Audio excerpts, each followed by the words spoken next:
Hi, my name's Cameron Carlson with AnimeLocation.tv. I'm here at Colossalcon 2016 with Mr. Daman Mills. How you doing? I am doing fantastic. How about you, sir? I'm all right. Laughing so much. Why?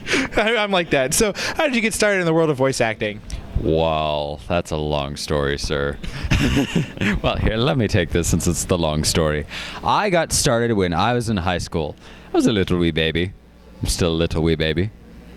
It's a thing. Anyway, so I was like 16 and I was just kind of doing some voices in high school for fun. Nobody knew about it because I was sort of a shy fat kid, so yeah. So I really loved Dragon Ball Z, and I was like, so I want to sound like Perfect Cell, so I ended up trying to do the voice, and there it kind of went from there. And yeah, and I was interested about the industry, and I started asking other professionals, like, how do you get in the industry? Like, what do you got to do? And they told me, all the steps you got to take, and take classes, make demos, market yourself, blah, blah, blah, blah, blah, blah, blah. Lots and lots of things. So, yeah. And I used to live in Hawaii, so couldn't really do much there. No, Not as much as you think, but yeah. No. So, yeah, I moved out here, and I work in the New York community now, so it's pretty tight.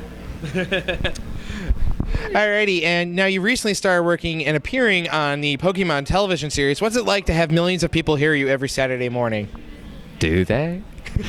Oh, no. Poor souls. No, it's weird. Like, turning on TV and, like, there's me. It's like, oh, I'm on TV. It's a strange experience, Like, I never thought I'd be on TV ever or anything, but I was like, cool. That's awesome. Yeah. You appeared as a team member of... It was Team Flare, and I did some voice work for Hoopa and the Clash of Ages as well. And I see that in Target and stuff, too, so that's also very strange. So, yeah, it's a little bit weird. I don't know. Alrighty, and of course Pokemon has a huge following. Were you a fan, or did you know about the series before you got the role? I mean, obviously you and I grew up in the Pokemon crazed era of the 1990s, so what was it like knowing that you knew the role, knew the show, and that you got the chance to now be part of it? What's Pokemon again? No. Tell that to Michelle. Oh, she would slap me. No. No, she, well, it was weird again, like, because I've watched Pokemon since I was a kid. I watched Pokemon when I was like 5 years old, like when the episode 1 of the Indigo League came out, and I've played like all the games and everything. So being able to be a part of that fandom, like in that aspect, it's awesome to me to be able to do that. And like being a part of Team Flare and, like, calling out to your Pokemon and attacks and everything. Like, when I was recording for that, I was doing like the Pokeball gesture, and then I whacked a lamp in the booth, and my director, she's like, great, just smaller. Because they're not very big, so no, they're not. So it's just like, it's a little box, little tiny box. Alrighty, and tell us about the RPG video game that you were a part of that will be released later this summer in August. I am so hyped for this. This is called Y2K, a postmodern RPG. It's by Axe Studios, and it was directed by Brittany Lauda, and Chris Niosi, Cliff Chapin, I think his last name. Yep. Yeah. Michelle Knotts, and a bunch of other people are in this game. I am stoked for it. I play the character the Crow. He's a crow named Marlene, and he's a bit mysterious character. And then he goes, caw, caw, caw, and just it's like hello and Hi. It's crazy. I do play one other character in the game that I can't talk about yet. I don't think they never told me to. It was just a smaller role, but look out for it. It's like based on Persona and Earthbound, and if you like JRPGs, you'll dig it. It's going to be on PS4, Xbox, Wii U, the PC, Mac, maybe Steam. I don't know. Yep. All that good stuff. I think the PS4. Vita too. It's getting. Wow. Yeah. It's getting. Yes. So it's going to be a limited run for the physical copies as well, but mainly it's going to be a downloadable release. But I'm hyped. I am hype. It's by Axe Studios. Did I say Axe Studios? Axe Studios. Go check them out on Twitter and follow the progress of the game, and it's rad. It's rad. That's my word. All right. So, what's it like to know that this game has been already featured in PAX and Game Explain, among other sources, in the anticipation, as you said, you're really hyped up for it, and fans might be hyped up for it. So, I mean, the fact that it was introduced at PAX is a really big deal, considering that's Penny Arcade Expo, which is like one of the biggest video game expos there is right now. So, what's it like having that been up there and that you know that you're lending your voice to it? It's a real privilege because I love gaming and I don't get a chance to do it as much as I'd like to. But knowing it's something that people might dig and they're going to get into and like delve into, and being a part of something is always a neat experience. And I don't know, like I didn't know until recently it was on Game Explain, so I was like, what? I checked them out. I was like following them for like the Smash Brothers content and everything, so I was like, whoa, that's tight. I saw like Neo C like on there, Kerbifer. Yeah. He's just like, he's like, hey guys, this is Y2K, let's check it out. And I'm like, oh, Kerb. He's a fun guy. He's a Silly soul, yes. Yeah. So you also have worked alongside our fellow guest, Miss Amber Lee Connors, on Holy Night, which was a Crunchyroll original series. Yeah. How was that like, knowing that originally it was done in American, then into Japanese? So what was it like doing that?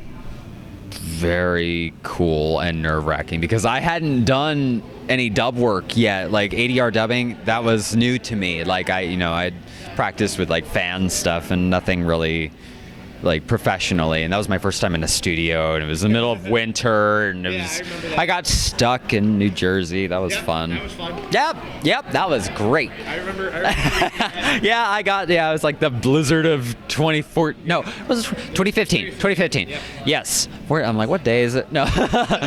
But yeah, no, that was crazy, and I think it was Amber's first dub role too. Well, yep. And then we just sort of started branching out. She got in Ladies vs. Butlers, as did I, Pokemon, blah blah blah. It's sort of just like spiraling, and it's great, and I'm like super cool, and it's like she's my lover, and I'm like, you're a vampire trying to yeah. Alrighty, and you also worked on Ladies vs. Butlers, as we talked about. What was it like working off that lovely cast of ladies? Oh my.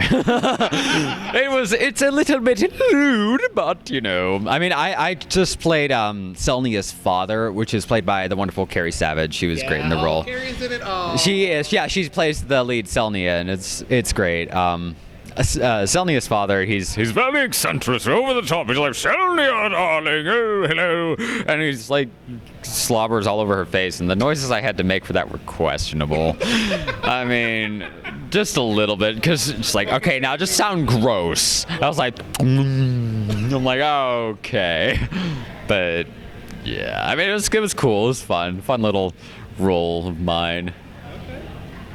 Alrighty, and now it says in your bio that you also got to work on visual novels. How do you approach those roles compared to ADR, like compared to just normal dubbing? Because in a visual novel, your character is a standstill character, but you're just reading a straight set of dialogue. How do you handle that challenge without having to match anything? I mean, you sometimes get more information because it's a visual novel and not as like fast-paced as dubbing. Like with dubbing, about your character and like what's going on in the scene by scene. The director will cue you in. With visual novels, I mean, I usually do a lot of my own self-direction with that kind of stuff because it's like you either do it over Skype and you can't really match up with schedules, and it's like they just give you information about the character and what they want, and just give them a few varieties of takes, like a different emotion here, different emotion there, different pitch. It's a little bit different in that aspect, but I mean, I approach characters all the same. I try to, ask who, what, when, where, why, how, all that good stuff, and trying to learn about their backstory and what's going on in their mind and fun actory things. And alrighty, and you're also a fan of our lovely friends, Team 4-Star.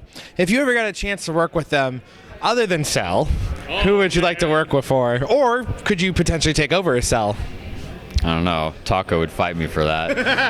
Taco would. He would be like, fight me. I'd be like, okay, fine, let's go. Yeah. But no, I mean, I'd love to work with them. I mean, if they want me, they want me. Just hit me up. I'm just chilling. All right. So, are there any projects you want fans to know about that are currently in the works, other than that are not protected by the NDA? Yes, I actually did just announce a couple things. Regalia, Men of Monarchs, or Men and Monarchs, something. I can't. It's a long title. Regalia is what it's mainly called. Anyway, Amber actually directed me for that. She's the casting director for that. I play Walter Crucy. He's a sort of pompous, villainous rich man who's ruthless and things. And I also play this character called Izak Kovat. He's a sort of aggressive, burly, angry, violent kind of guy. It's like a visual novel sort of series. It's like a web series. It's by Skylight Studios, and it was directed by Jalen K. Cassell, and it's being funded on Patreon right now. So it's really cool.